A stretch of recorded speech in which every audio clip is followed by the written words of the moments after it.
Together in Anjali, and let us pay our respects to Luang Por together with 3 bows. First bow, second bow, third bow.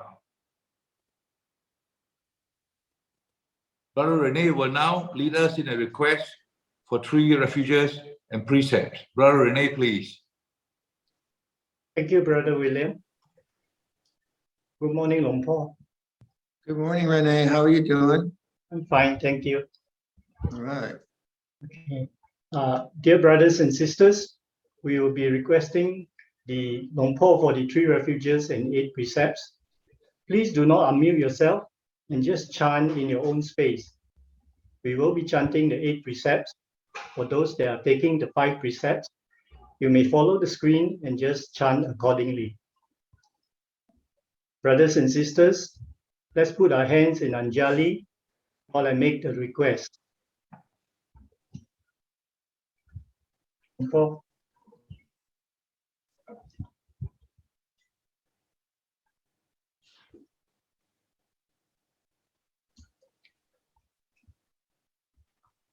Mayang bante tisarane nasaha ata silani yachama dutiyampi mayang bante tisarane nasaha ata silani yachama tatiyampi mayang bante tisarane nasaha ata silani yachama.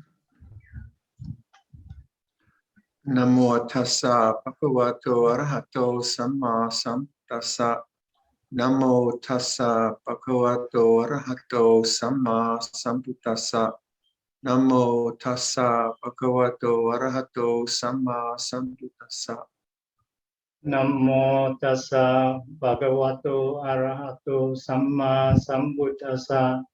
Namo tassa bhagavato arahato samma sambuddhassa. Namo tassa bhagavato arahato samma sambuddhassa. Buddhang saranang gacchami. Buddhang saranang gacchami. Dhammang saranang gacchami. Dhammang saranang gacchami. Sanghang saranang gacchami.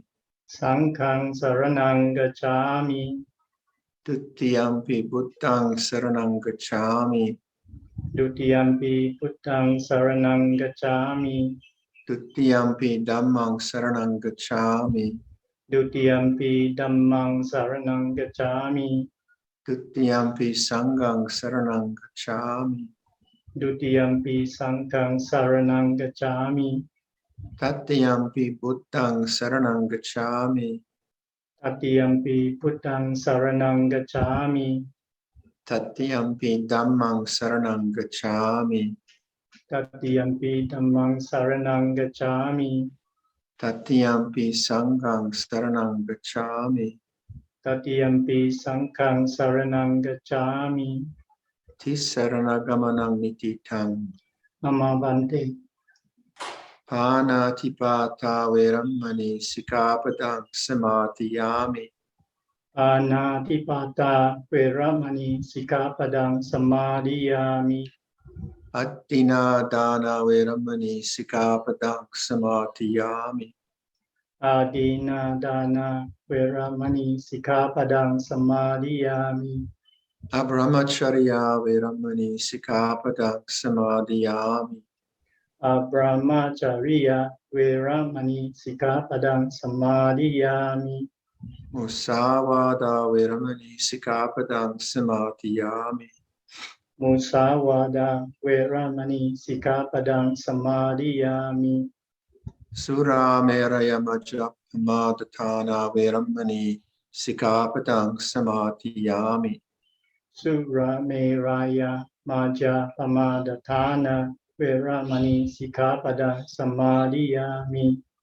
Vikala bojana veramani sikapadang samadhiyami. Vikala bojana veramani sikapadang samadhiyami.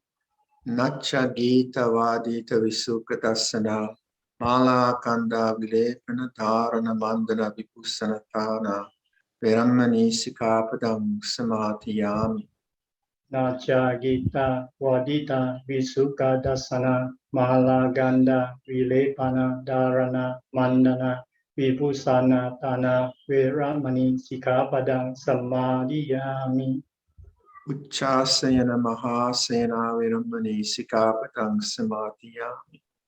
Uchasayana Mahasayana Veramani Sikapadang Samadhiyami. Itmani Atasikapadani Samatiyami. Imaniata Sikapadani Samadhiyami. Imaniata Sikapadani Samadhiyami. Imaniata Sikapadani Samadhiyami. Itmani Atasikapadani Silena Sukatinyanti Silena Bogasampada Silena Niputinyanti Tasma Silan Visotaye. Sadhu, sadhu, sadhu.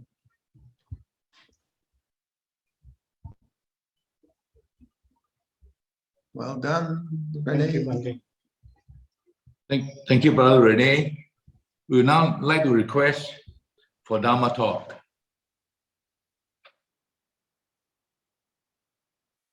William's going to do that. Brahma Chaloka Dipati Sahampati Katan Jali Anan Divaram Ayachata Saanti Dasata Paraja Kajatika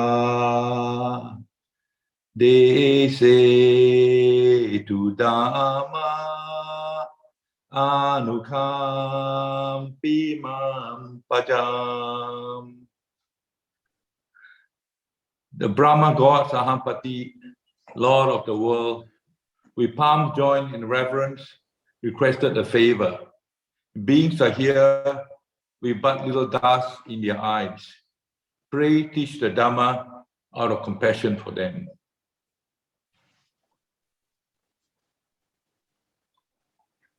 Namo tassa bhagavato arahato samma sambuddhassa.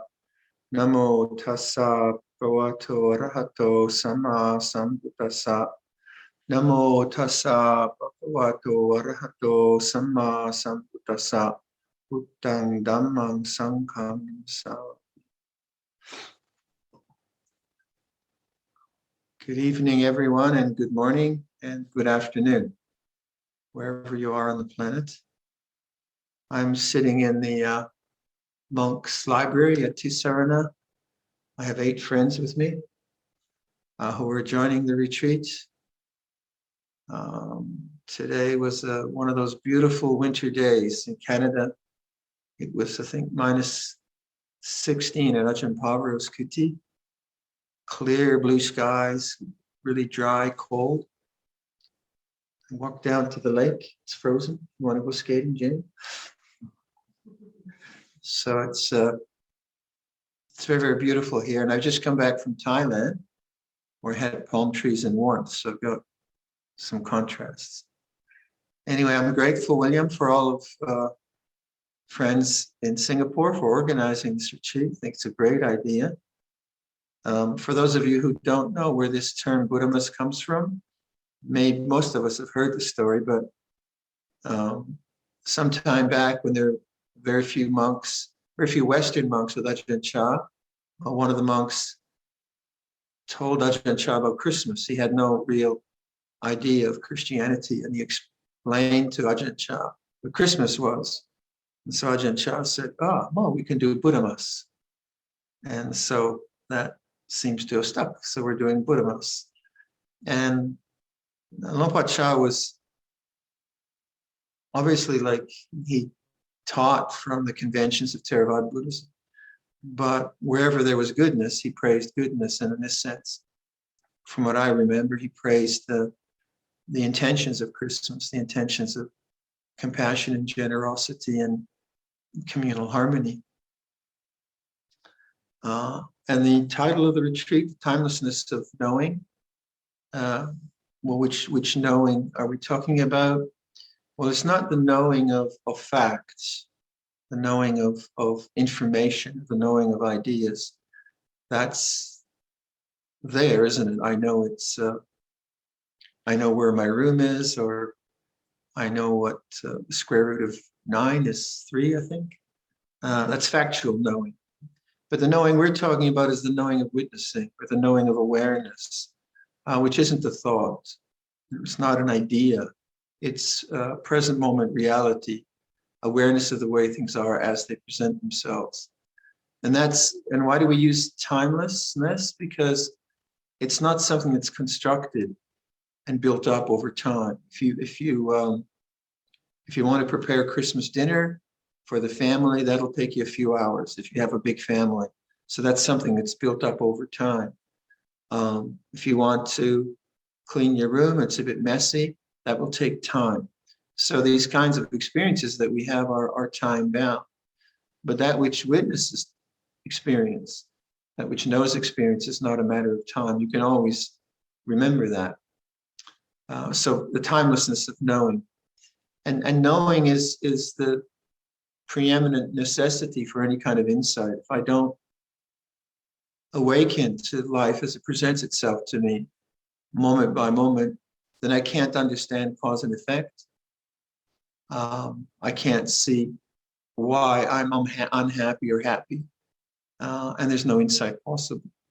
So the first and foremost, there has to be the awakening of the human mind to the way things are. This isn't cultural. This isn't gender-based. This isn't age-based. It's just the human possibility of witnessing the way things are. And from that, you have a possibility then of observing how life presents itself. And in that observation, one can see cause and effect. One can see how the world actually works, and what creates beauty in our lives and what creates sorrow in our lives from the inner side of our experience. The outer, while it is as it is, we do our best. And so the context of a retreat is the context of a good life. We're all trying our best to be good human beings in our societies, in our relationships. And without that, of course, it would be a kind of meaningless endeavor. When you think of the Buddha's own life and his realization, it was a realization for the well-being of all creatures, all beings. So it wasn't like a selfish aspiration to get some kind of thing called enlightenment for himself, exclusive of others, but it was an aspiration, I think, to understand life in a profound way. And then he shared that. He shared that with all of us to this day. We have a chance to plug into that. So the two great manifestations of the Buddha, compassion and wisdom, are really important to keep in mind when we do a retreat. We're not doing something that's selfish. I know sometimes people will accuse non-Buddhists usually will say, well, you're very selfish, just sitting in your hut and meditating. Of course, I'd say, well, you try it. Not that easy. But it's not really self-obsession. It's not narcissistic. It's self-understanding.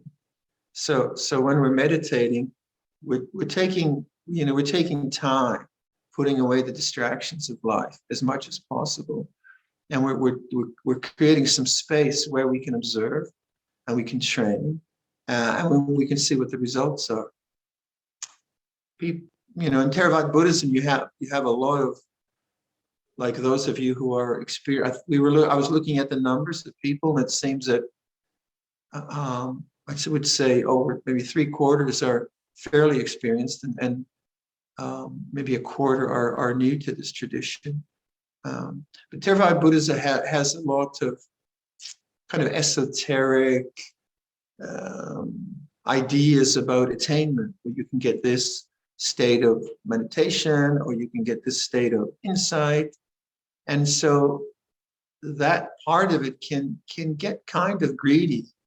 I want this experience, and this monk has that experience, or that person has that level of attainment.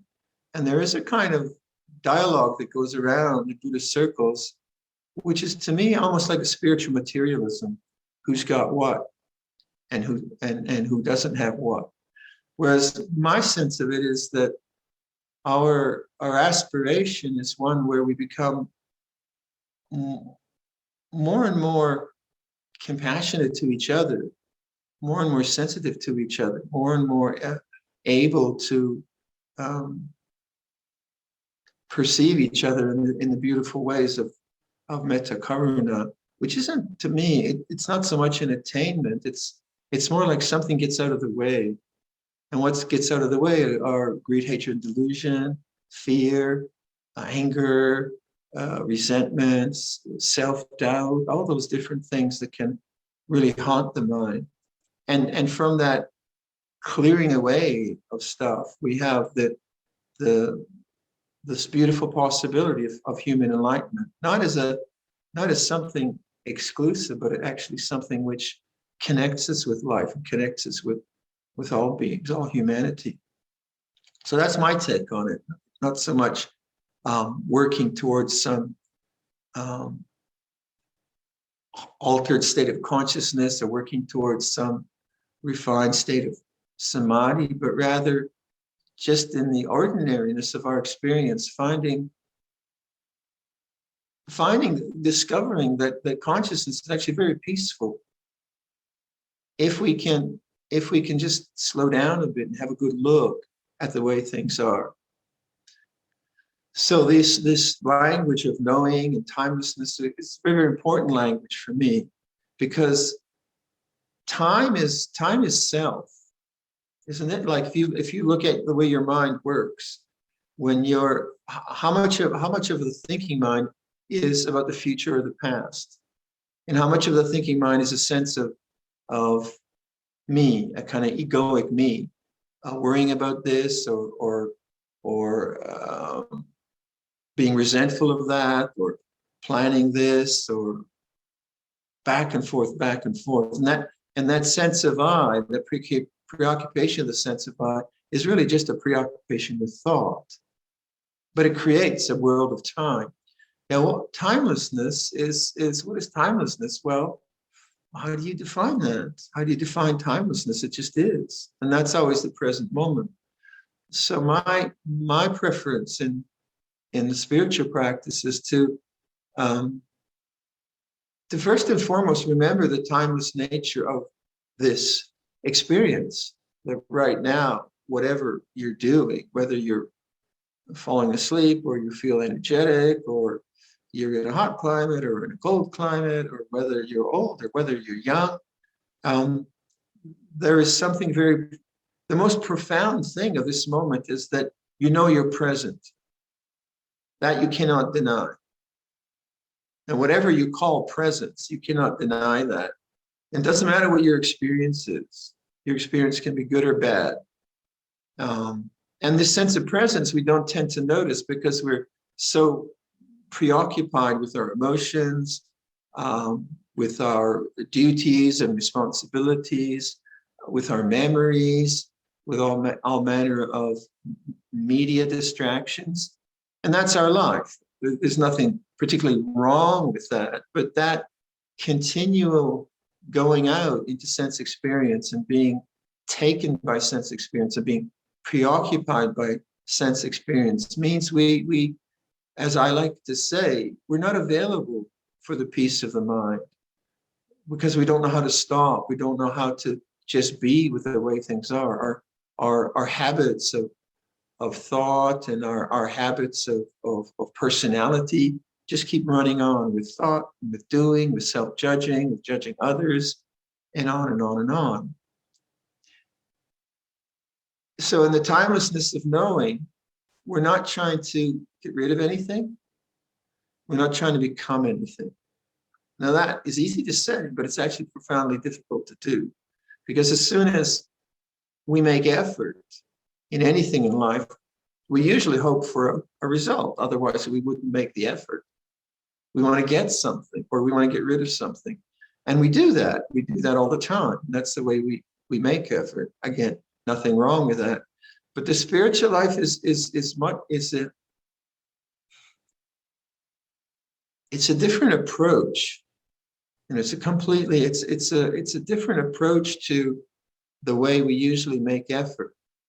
The approach in Buddhist meditation is not to find an experience, but is to sit back as the witness of experience. We can all do that. You can feel irritated by your neighbor, and you can witness irritation. You can feel a feeling of inspiration, some really good meditation you have. You can witness inspiration. You can have the next meditation can be terrible. You feel like you're not getting anywhere. You can witness the feeling of not getting anywhere.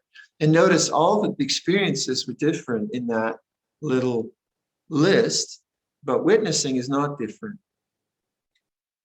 Witnessing doesn't really change. And it's this unchanging nature of presence, of awareness, of knowing that we are beginning to take refuge in. And when you can do that, when you can do that sincerely and in a way of trust, then nothing seems to be happening. As I like to say, it's not the same as, let's say, making yourself a sandwich and then eating the sandwich. There's a kind of instant gratification or experience. And even if the sandwich doesn't taste good, the taste is a kind of really concrete experience. Witnessing isn't a concrete experience.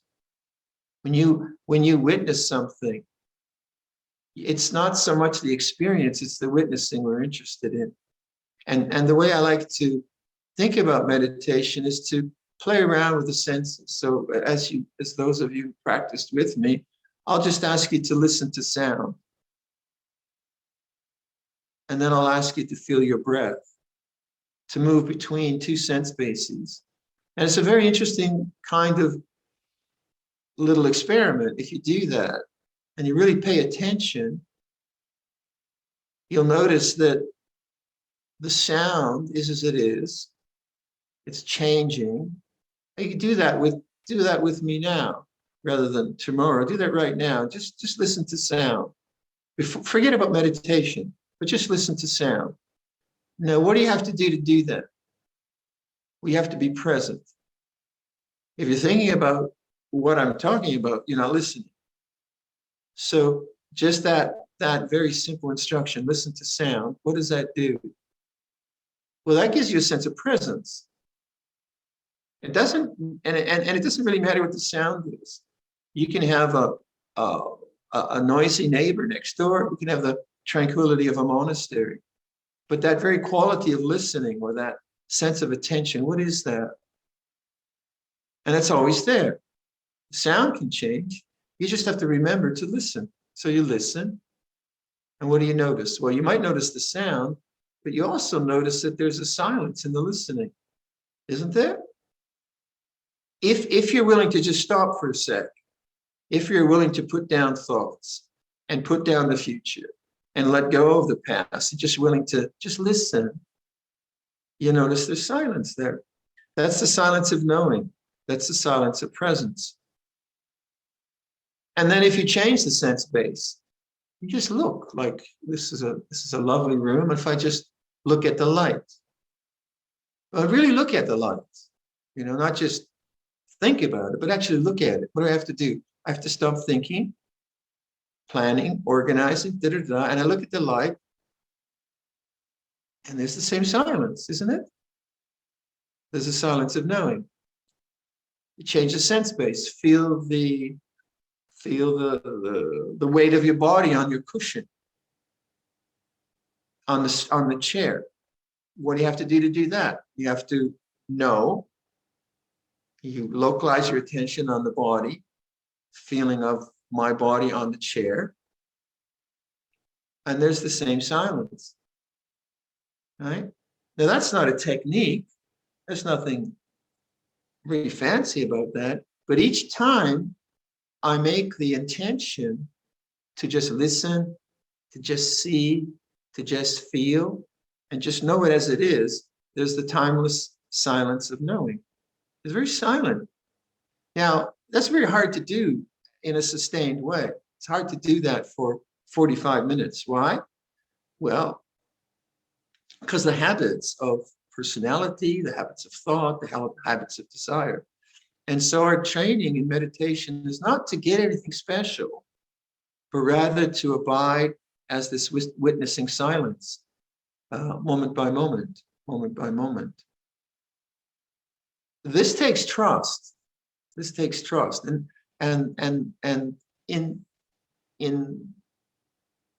It's a question I ask people all the time. What do you really trust in?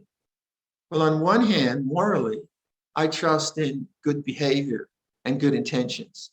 So on a social level, Venerable Piyadasi used to say, trust in Dhamma and leave the rest to karma. Trust in Dharma, leave the rest to karma. So my sense of it is that whatever happens in the world in the future, and there's all kinds of very frightening things going on with the new variant of COVID and economic difficulties and old age, sickness, and death, and all the rest of it. What can I trust in that whole complex of social world events? Well, it seems to me I can trust in my intentions, in sila, in dana, and the rest is bigger than me. I don't know. I don't know what's going to happen. And that's trust at the level of the external. Now, trust at the level of the internal, as things come and go, what do I trust in?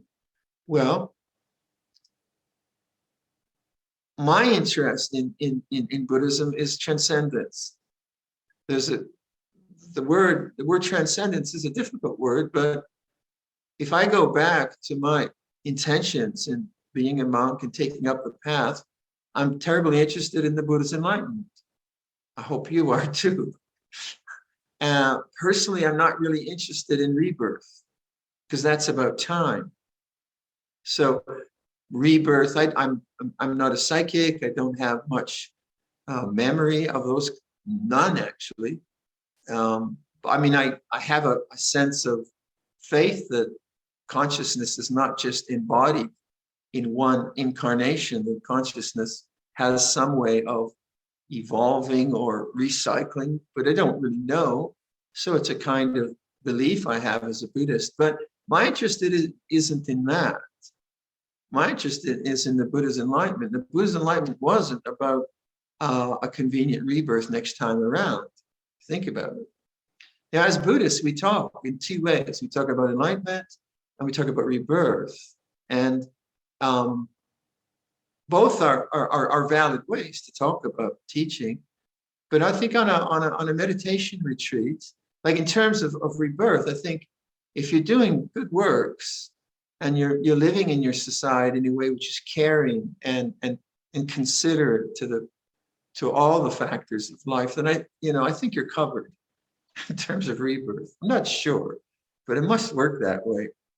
So then the other is, well, what the Buddha's realization was not an experience of something that was reborn. It was something that was always there, something that never came and never went. This is the language we have: uncreated, unoriginated, unformed. And so the kind of philosophical language, I guess, of the West is transcendence, but that's also a difficult word. Something that didn't begin and didn't end. What is it? What is it that doesn't begin and doesn't end? Well, it can't be your body, can't be your emotions, certainly can't be a personality. Have you ever thought about the weirdness of your personality? I mean, it's really weird, isn't it? I watch my own personality come up and say, wow, who is this guy? This is the strange thing of awareness. You are not your personality, because you can see your personality come and go, can't you? I can see the kind of grumpy Viradhammo after jet lag, and then the refreshed Viradhammo after too much sleep or whatever. And there's a different personality. It comes and it goes. It comes and it goes. You are not your thoughts. They come and they go. The body is a function of nature. Your social relationships. Certainly we live in those and we have to honor those.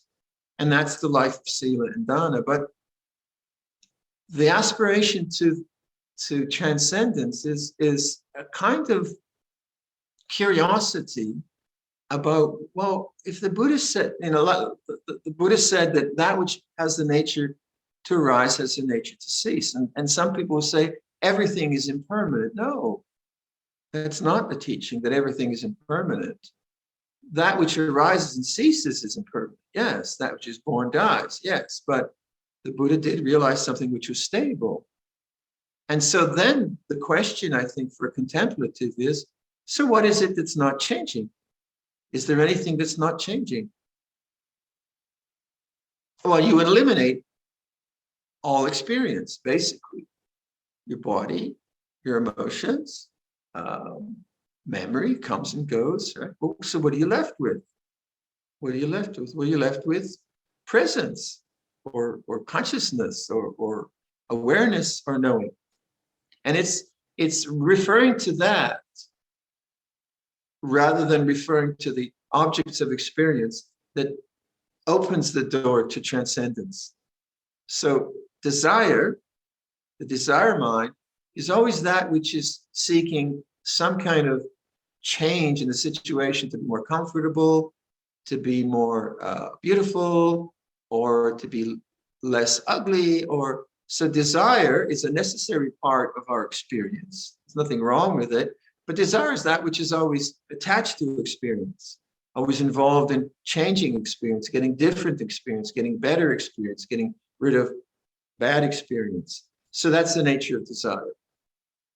Nothing wrong with that. We need to use it. We need to understand desire. But desire itself is in time.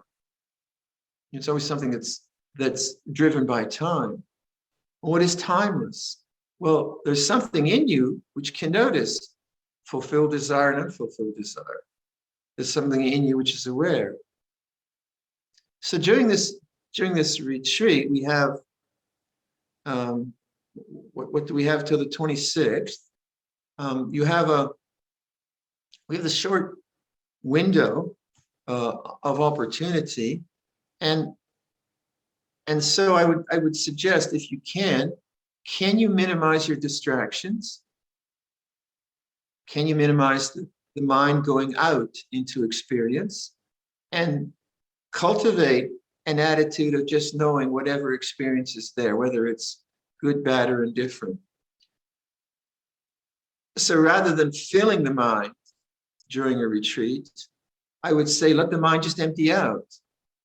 Rather than seeking experience through distraction, allow the mind just to empty out. This works very well when we have in-person retreats. On an online retreat, it requires much more self-discipline, and everyone has their own lifestyles. But when you have an in-person retreat, like we just did this retreat in Thailand, with 7-day retreat. It was one of these hybrid retreats where you had in-person and online. Everyone just gave their cell phones to the retreat managers, and basically there was nothing to do except meditate and eat and walk around and look at the palm trees. Very nice. Now, what happens in that situation of not having access to media or not talking much, practicing noble silence and not going to shops and so on, is the inherent nature of the habits of each individual is restless. Everyone is a bit restless because they can't look at Facebook, or they can't go shopping, or they can't do their work. And their lives have been very much stimulated by doing things. Various kinds of duties they have to do, going to work. And now what you do as a renunciant is you put all that away and just practice sitting, walking, and just observe the way things are. So it's not the same as an experience of doing. If you're going to work, you have to get on the subway, you have to make breakfast, then you go to work, then you talk to your office. Well, not anymore. I guess you do it all online. It used to be that way. But in any case, you're always doing something. You have a kind of list of things you have to achieve. Now, to create a retreat, the idea is, well, you don't do that. You have a schedule, but the schedule isn't to achieve anything. The schedule is just to observe the way things are. And what happens in that kind of construct is that if you're doing it well, you're going to feel a lot of restlessness because you're not filling the mind anymore. So if you can, like, put away your iPhones or whatever you get for some period of time. Let's say you decide that you want to do this retreat seriously. I would suggest do a renunciation of media for 4 hours, say. You're not going to look at any media for 4 hours. Now I think that's huge in this day and age. You know, you might have a nervous breakdown. I hope not. But actually what happens is then you see the nature of the restless mind, always wanting to go out to something. And if you witness that restlessness, then what the witnessing is the silence. If you follow the restlessness of always absorbing into experience, then that creates more restlessness. And any of you who have done an in-person retreat, you've been through that. You've been through kind of wanting to do something, wanting to read something, wanting to talk with someone. And the mind is restless. But all the time, what you're doing is witnessing restlessness, witnessing restlessness. So what happens is that restlessness is no longer fueled, and restlessness begins to settle down, and witnessing begins to be stronger. And then you notice the silence of the mind, the peace of the mind. So I don't know how you're going to do your own routine around this, but the more simple you can make it, the less distractions you have. Not in a way where you are insensitive to your family. You want to be sensitive, but the more simple you can make it by just going for a walk or not filling the mind, the more interesting this kind of retreat can be. Now, I would suggest maybe as a kind of practice for this retreat is I think I suggested to Nitya here, to do a practice which is quite, it's been used in India for 10,000 years probably, I don't know how long. It's the who am I practice. And this can be a really powerful constant in trying to develop meditation in a way which isn't just on a meditation cushion for 45 minutes, because you want to be able to do the practice of awakening to the way things are 24/7. You really want this to be something that's happening all the time, because meditation isn't just about sitting and tranquilizing the mind. Meditation is about awakening all the time. Ajahn Chah would say, if you can breathe, you can meditate. So the practice of who is to constantly raise into your mind, say if you're feeling, if you're thinking about the future, who is thinking? If you're feeling frustrated by something, who is frustrated? If you're feeling pain in the knees, who's feeling pain? Now that question can't be answered. If you try to answer it, you're crazy, and then I'll be in trouble. So you're not trying to answer it, but actually, if you really do it, it just stops the mind. It stops the thinking mind. It stops the doubting mind. A lot of people have self-doubt, or they have doubt around Dharma. And quite often the questions that come to me are very, very clever questions, but they're usually coming from doubt. So they're nicely sculpted, but it's just doubt. And then it's doubt. So if you want to answer doubt on an intellectual level, fine, nothing wrong with that.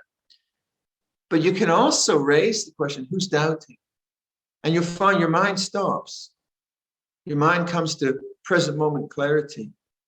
Now, if you take on a practice like that, where you say, okay, for 4 days or 4 years, so let's say 4 days, more reasonable, I'm going to try to notice the thinking mind, the egoic thinking mind, the I-making, my-making mind, the planning mind, the worrying mind, the forgetful mind. I'm going to just try to awaken to it by saying, who's thinking? Who's listening? Who's feeling? And what if it works for you, what happens? That stops the mind. It brings the mind to present moment clarity. And there's nothing you need to do from there. Of course, you want to do something. And I would suggest you trust in that moment of silence and let the next moment come. You can watch the breath, fine, or whatever methods I suggest during the retreat. But if you made that the core of these 4 days, what would you have to do? Well, first of all, you'd have to think it's a good idea. If you think it's a bad idea, you won't do it, obviously. So give it a go. Just trust me, give it a go. Then it's an interesting, it's not just a technique, but it's also an interesting reflection on determination, intention. So you make an intention that as much as possible, when the thinking mind is creating a sense of self and all that, I'll use the who is thinking as the kind of basic awakening instruction. And you'll find that you'll forget to do this. So that's the first interesting lesson, is that even though that sounds an interesting practice, you'll end up thinking for an hour before you remember to do it, which shows how powerful the habits of thought, the habits of worry and all of that, they're very powerful. It's not your fault by no means. It's just the way the mind's been conditioned. But what happens with this kind of a practice, when you create like intentionality around this, then each time you remember, oh, who's thinking, who's planning, who's worrying, that awakening will be a way of reinforcing your intention. So even though you only notice it like in the beginning, once every half hour, once every 15 minutes, your mind just goes off into the planning mode or worrying mode or whatever, you'll awaken. And then you'll make the intention, no, awake with that, awake with this. And then if you're very diligent, you find that begins to be a really powerful method of bringing your mind to silence. Not because you're controlling the mind on an object of meditation. No, because you're remembering the awake mind, which is always there. And it doesn't matter what you're experiencing. You can be angry at the cat, or worried about your kids or your grandkids, or have a stomach ache, or be bored with what I'm talking about. And you can always remember that this is the way it is now by asking, who's bored? Or you might not even understand what I'm talking about. I could start talking in Latvian. That's Latvian. And you could not understand what I'm saying, but you could still know this is a feeling of not understanding. Who doesn't understand? It always brings you to silence. And so I would give yourself a Buddhamas present. See what happens. You don't know what's going to happen, right? It's not immoral, first of all, right? And you can still talk to your wife and kids and so on. You don't have to say, to your wife, who's talking? You can actually have a discussion. But if your wife or your husband or your kids are getting up your nose, you say, oh, this is what irritation is. Who's irritated? Or who is grumpy? Or who is frustrated? Huh? So all the complexities of doubt that we have as human beings and that we just run with, you begin to awaken to them. And it's not a matter of thinking it through. You don't have to analyze yourself or figure yourself out, because you're none of that. You're none of all those complex problems, which are just the historical conditioning of consciousness. You're not that. You are that awareness. So, like when you wake up in the morning, how long will it be before you say to yourself, wait a minute, who woke up? Or who's thinking? And so I always suggest, like, right when you wake up in the morning, right when you wake up, what are the thinking patterns? What kind of a sense of self is being created? And it is, isn't it? You wake up, whatever happened the day before, you're going to wake with it in the morning and it'll be going on. So you can awaken to that right away. Who's thinking? And you don't have, it's not a matter of analysis. It's just stop into the present moment. You're not repressing, you're not denying the feelings that come up. So if you're feeling, say, frustrated by something, by the coffee maker or the toaster or whatever, some silly thing is frustrating you. When you say to yourself, who's frustrated? That's not repression. You'll know the frustration as a bodily feeling, but it's present moment awareness with frustration, with doubt. So the emphasis now is not on the objective experience, not on the thought, not on the emotion. It's on awareness itself. See what I mean? And as you, if you do anapanasati, mindfulness of breathing, if you do mindfulness of body sensations, if you do a mantra, and your emphasis is on awareness rather than the breath points to awareness. Bodily sensations point to awareness. They're all pointing to one thing. As you emphasize awareness, you see that awareness is the transcendent. That's where peace is. That is peaceful. Whereas if your attention is always on objects, even in meditation, you can pay attention to the breath, and you can certainly close sense experience down so you have no distractions, and you can hold attention in a kind of holding pattern. But as soon as you take your attention away from the object of holding, then all the old habits come back, don't they? It's just blah, blah, blah again. And then you think you've lost something. This isn't a matter of holding. This is a matter of awakening. And that awakening is not dependent on the quality of the object, the quality of experience. So where desire comes in the Four Noble Truths is that as you meditate, oftentimes you get what you don't want.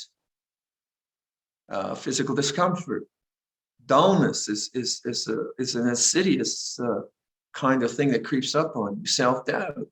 You don't want those things. So then the desire mind tries to get rid of them. We're not trying to get rid of anything. We're awakening to the feeling of doubt or dullness or restlessness. And that's very difficult to do. It's very difficult to go against, not so much against desire, but to see desire as an object in itself. Hard to do because we're so conditioned by it. So the kind of the kind of monitoring, I suppose, you're doing as you meditate is you're noticing the feeling of wanting something, wanting to get rid of something as an object, and the emphasis is on awareness. So if you can notice that, you say, who wants something? Who wants to get rid of something? And that keeps awakening you to that.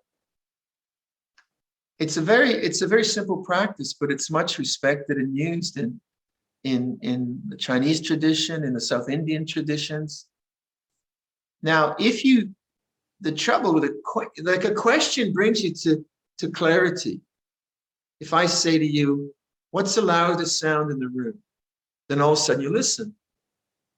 Now you can get an answer to that. It's the air conditioning. It's the dog barking next door. You can get an answer to that one. The question of who am I brings you to the state of awakeness, but there's no answer. And that's the downside of this technique, is that you start to look for an answer, which is not smart. Because there is no answer. The awake mind is the answer. So if you find yourself, who am I? Am I Viradhammo? Who said that? You just spin yourself around in doubt.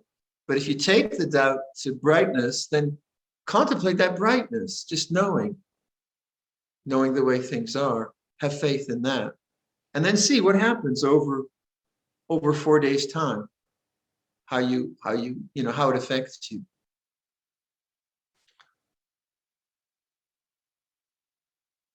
So, William, William, you there?